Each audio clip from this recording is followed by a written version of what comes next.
On episode 41, we talk about brand new practices getting reviews, what to post on Facebook, and becoming a lighthouse.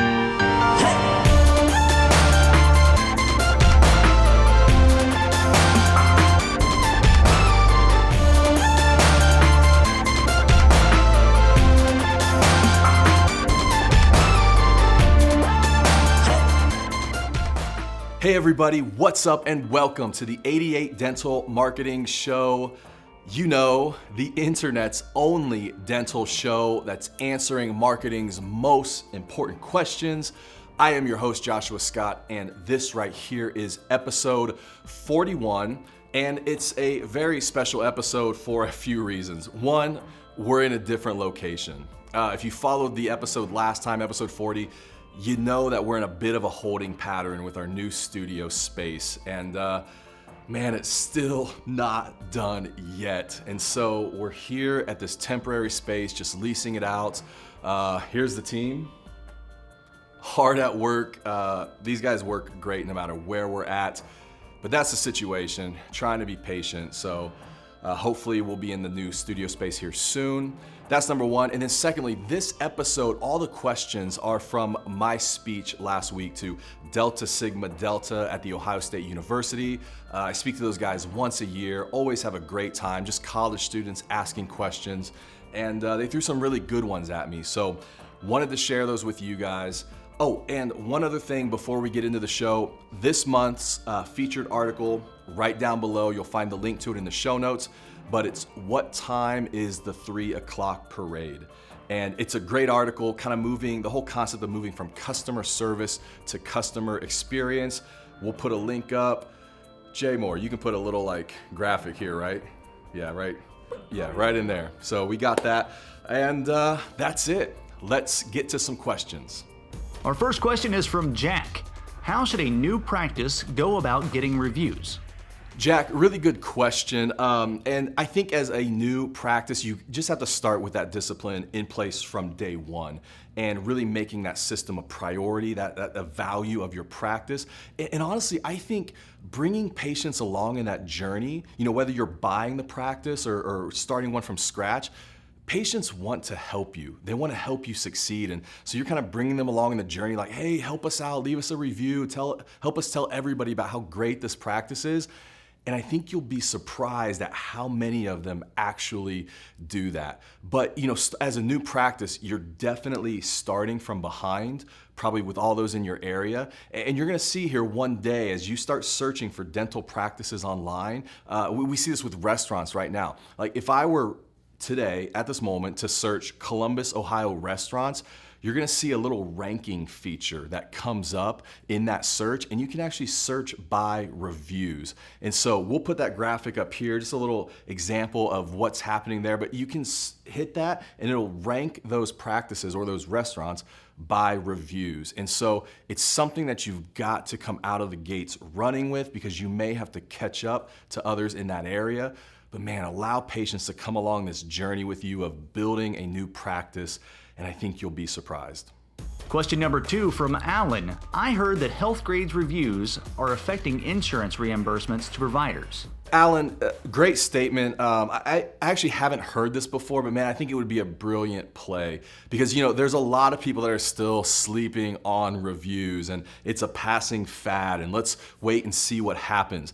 And man, the moment that insurance reimbursements are now affected by your star rating on Healthgrades, man, I think that changes the entire game. And so the question will be is, are you ahead of the game at that point or are you behind? And in fact, what's brilliant here for the insurance companies that I think would be an amazing play is if they actually leverage that to get their own review sites going, right? Like Delta has leave a review on Delta and your star rating there actually affects your reimbursement. And so what do you start doing? You start sending people to Delta's website to review you. I think there could be a play by insurance companies here that we'll see in the future where maybe they start collecting reviews, but whether or not that happens, man, it's a big deal. They're not going away. And the moment something like this changes is the moment we look back and go, wow, we should have done something sooner.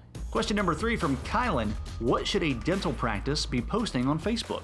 Hey Kylan, good question. I think when it comes to Facebook, the thing we don't want to do is just post all this random dental facts and weird humor that we see so many people do. And it's like by default, they're just filling their Facebook content with that, because it's funny, we don't know what else to do, we don't have a real clear strategy. So for me, we always start with what are the buckets? And it's a bucket strategy. And so for a practice, we may have, we call it like the practice culture bucket. What are some of the cultural values you have there in the practice that we can support? Things along like the nature of like the tagline or the staff in continuing education, things that help patients see the culture that's there, kind of the behind the scenes. I like the whole wellness bucket. Patients who value dentistry usually value other things along health and wellness lines. And so giving them some other pieces of content there. I think community news.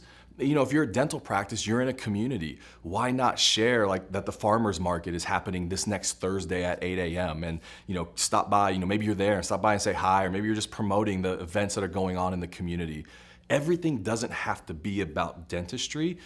Put yourself in the shoes of a patient. How can you add value to them?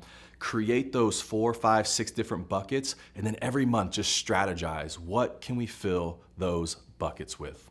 For our fourth question, Zach says, you talk about pushing content online. What are some good examples? Zach, some good examples of pushing content out online. I mean, landing pages are huge, just developing some of the specialized services. I mean, articles, we used to call them blogs, and more just like articles, Facebook content, just video, educational videos.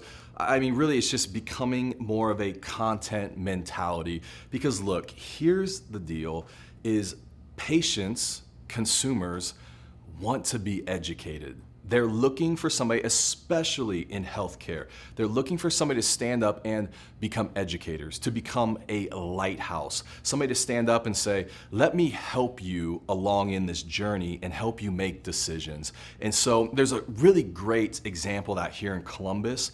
The James Cancer Research Institute here has an amazing campaign going on right now. It says, there is no such thing as routine cancer.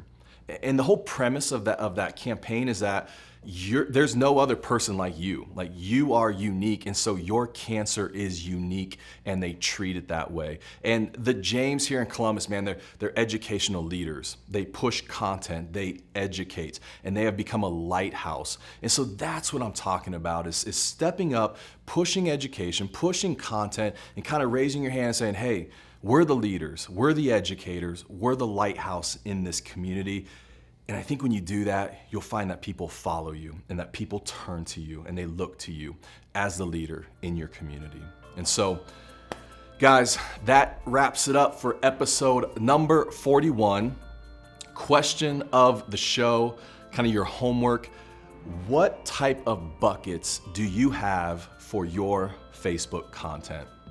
Think about it, maybe plan it out, get a little bit more strategic with what you're posting there, and I think you'll be happy with the results.